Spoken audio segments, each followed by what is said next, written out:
उत्तराखंड की राजधानी क्या केवल एक राजनीतिक फैसला है या फिर एक जन आंदोलन की मांग है जो वर्षों से पहाड़ की पीड़ा को आवाज देता रहा है।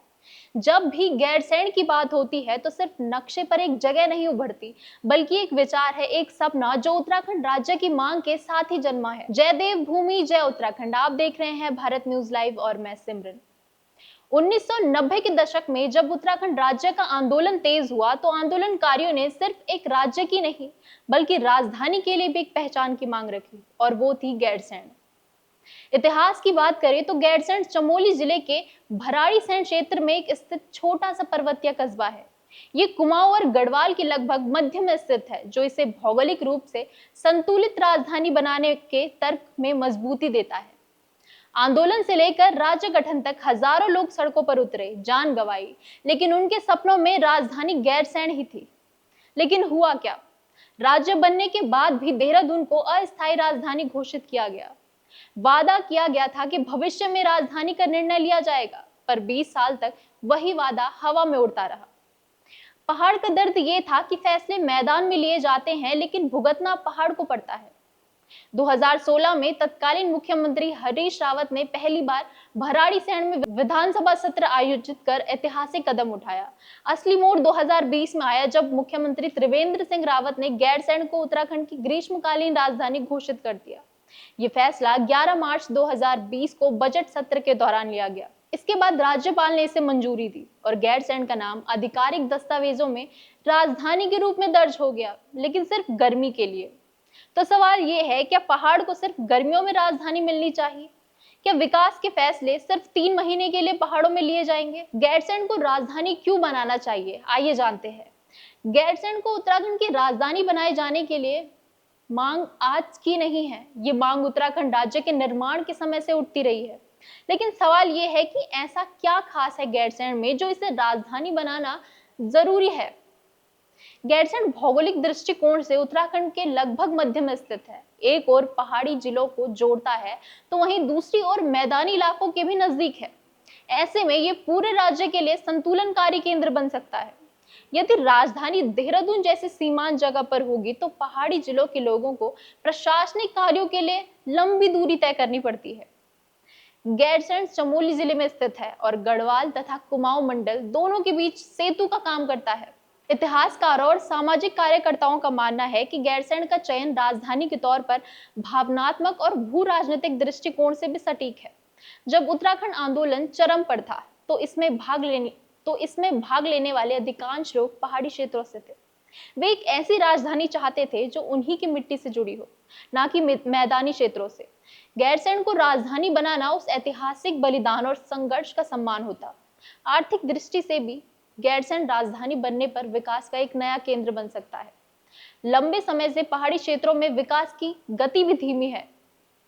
अगर राजधानी गैरसैंण में होती है तो सड़कों, स्वास्थ्य, शिक्षा, परिवहन और अन्य मूलभूत सुविधाओं में तेजी से सुधार होगा। ये पलायन को भी कम कर सकता है, जो कि उत्तराखंड की सबसे बड़ी समस्या है और यह प्राकृतिक आपदाओं से अपेक्षाकृत सुरक्षित माना जाता है। साथ ही ये हिमालय क्षेत्रों के सामरिक महत्व को भी दर्शाता है।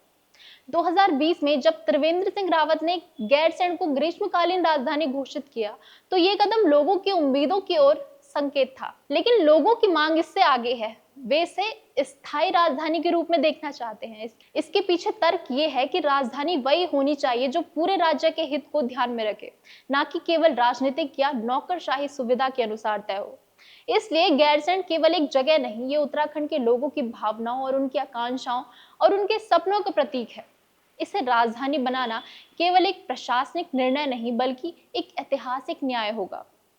गैरसैंण को राजधानी घोषित करना एक ऐतिहासिक कदम था, लेकिन ये घोषणा जमीनी हकीकतों से बहुत दूर थी। पहाड़ों की राजधानी बनने के लिए जो बुनियादी ढांचा चाहिए, जैसे कि सड़क, पानी, बिजली, स्वास्थ्य, सरकारी कार्यालय और कर्मचारियों की आवास, वे कुछ भी पूरी तरह से तैयार नहीं था। गर्मी हो या बर्फबारी, गैरसैंण तक पहुंचना हर मौसम में आसान नहीं। आइए जानते हैं गैरसैंण की कुछ चुनौतियां। विधानसभा सत्र भी वहां अनियमित रहे।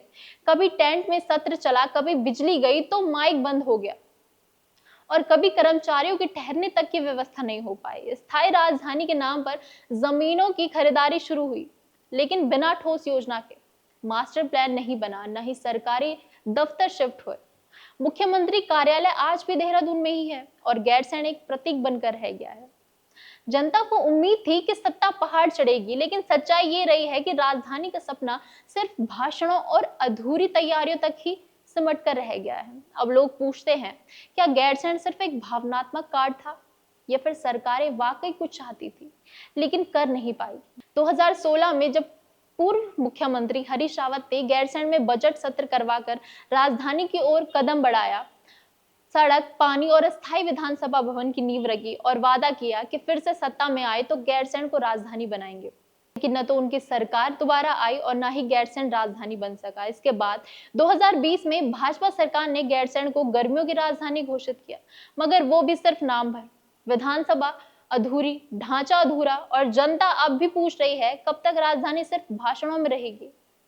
गैरसैंण आज भी प्रतीक्षा में है, सिर्फ राजनीतिक घोषणाओं की नहीं, असली बदलाव की। गैरसैंण को राजधानी बनाने की मांग सिर्फ एक भावना नहीं, जनता की जरूरत बन चुकी है। पहाड़ों में रहने वाले लोग चाहते हैं कि फैसले वहीं से हो जहां से समस्याएं जन्म लेती है। उनका कहना है कि देहरादून से नहीं, अब निर्णय पहाड़ से आए जाएं। अगर गैरसैंण राजधानी बनती है तो वहां विकास आएगा, सड़कें, अस्पताल, स्कूल और रोजगार भी बढ़ेंगे और सबसे बड़ी समस्या पलायन, वो भी रुकेगा। स्थानीय लोगों को लगेगा कि सरकार वाकई उनकी है, लेकिन हकीकत यह है कि गैरसैंण में आज भी बुनियादी सुविधाएं अधूरी हैं। साल में सिर्फ एक बार विधानसभा सत्र से बदलाव नहीं आएगा। जनता सवाल पूछ रही है, क्या गैरसैंण सिर्फ चुनावी मुद्दा है?